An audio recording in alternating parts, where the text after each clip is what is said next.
Hello. Yeah. Hello. Hello, comrades. My name is Daniel. I'm speaking on behalf of Socialist Action. We are ecstatic to be here for this united front. We are condemning twin evils today. On the one hand, we have COVID-19 denial, and on the other hand, we have Indigenous Genocide Denial. Shame. We say no to vaccine apartheid. We say yes to public ownership of vaccines and public control over public health. Woo! We say no to Indigenous genocide. We say yes to Indigenous self-determination. Stephen Harper, who remembers him, Boo! said Canada proudly does not have a history of colonization. That's some fucking ignorant bullshit. Canada started as a colony, and now we're fully promoted to a junior partner to American imperialism. Shame. Canada committed and continues to commit dozens of genocides against First Nations on Turtle Island. We see it in Wet'suwet'en, where thrice in 3 years the RCMP has invaded Indigenous land, unceded Indigenous land no less. Shame. They did it because they're a private paramilitary group for Coastal GasLink. They're not there for nation-to-nation dialogue. They're ignoring the hereditary chiefs, and they're putting through a pipeline. And it's the same thing happening in Ferry Creek, Grassy Narrows, 1492 Landback Lane, and with the Mi'kmaq fisheries.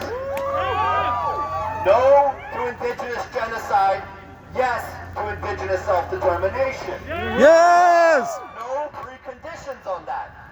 As Brother Ty said earlier, liberation of oppressed people is a goal in and of itself.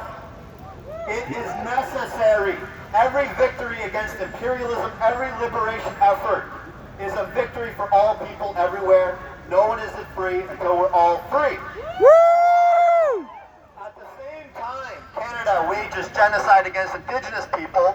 We prop up a system of vaccine apartheid the world over.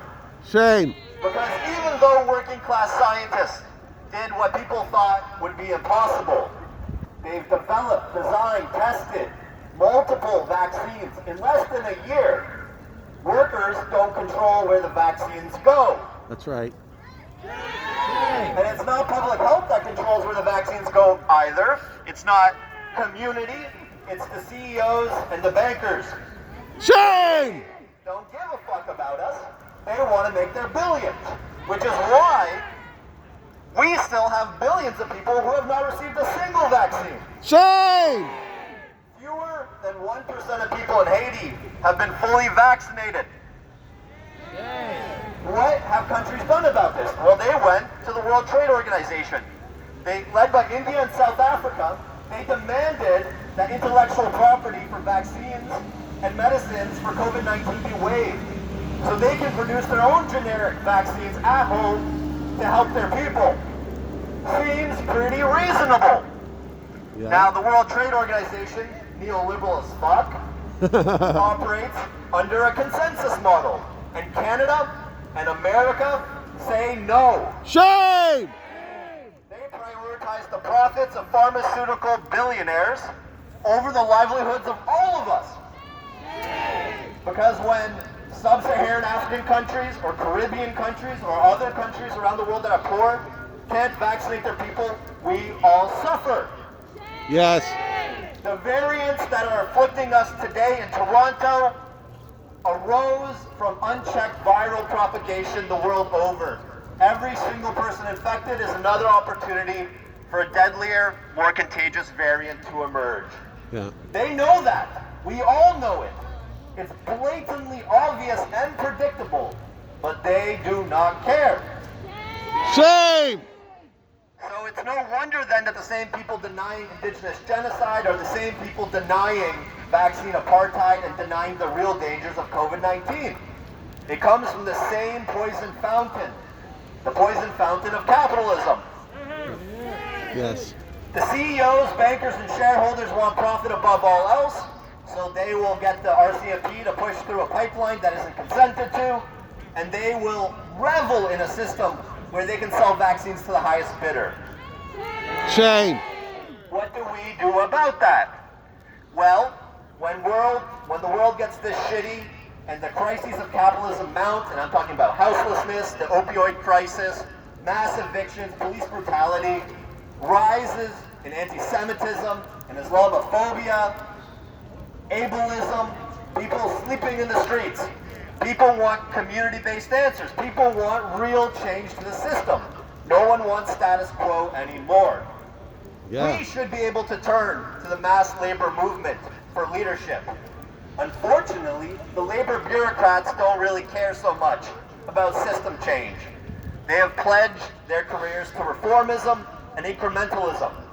I invite all of you to join us in the Workers' Action Movement, another united front, where we stand for trade militism. We stand for unions that are militant and will fight for workers' agenda and independent class power. Yeah. We ran at the Ontario Federation of Labour on that principle. We wanted to dump Doug Ford with a general strike. Woo! 44% of the delegates there said yes. 56% of the people there wanted us to fight for employment insurance for everybody, no matter the reason they got fired, which is something OFL was also silent on. But they didn't listen to us. They pledged uncritical support to the ONDP. They are committing to Andrea Horwath and a politician who's promising a $20 an hour minimum wage by 2026. If you think that's adequate, that's good for you. But clearly the masses do not think that's adequate. And if the labor movement as a whole, or the labor-based NDP party, do not provide a solution to a crumbling capitalist system, the far right and the fascists will. Yes. But instead of preaching a message of liberation and emancipation for all workers and oppressed people, they will spout their reactionary, xenophobic, transphobic, anti-Indigenous, anti-Black rhetoric. And we need to stamp that out. Because if the ONDP and the NDP aren't going to do it, and God knows they aren't, and if the Canadian Labour Congress and the OFL, the Ontario Federation of Labour, are going to prop up the NDP and not fight for our own power, not fight for dual power, then the only recourse we have is the united front. And that's what we are here today for.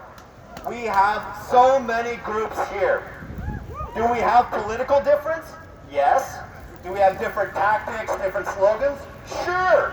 But what we did today is a model for what we need to do going forward. Yeah. We subordinate those differences in politics and tactics to the unity of action based on a principled basis. Because all of us can agree, fuck fascists! Fuck fascists! We need to create those spaces to be able to debate democratically our differences in program. We need to learn from each other because not one group has it all figured out. We need that democratic debate amongst ourselves, but when it comes to action in the streets and challenging the real threats that face society, united we stand. Yes. Unity in action. So we say no to Indigenous genocide. We say no to Indigenous Genocide Denial. Yes for self-determination for all oppressed people. Oppressed people, workers unite. For a democratic economy run by workers and oppressed people, for workers and oppressed people. Woo! Thank you. Yeah.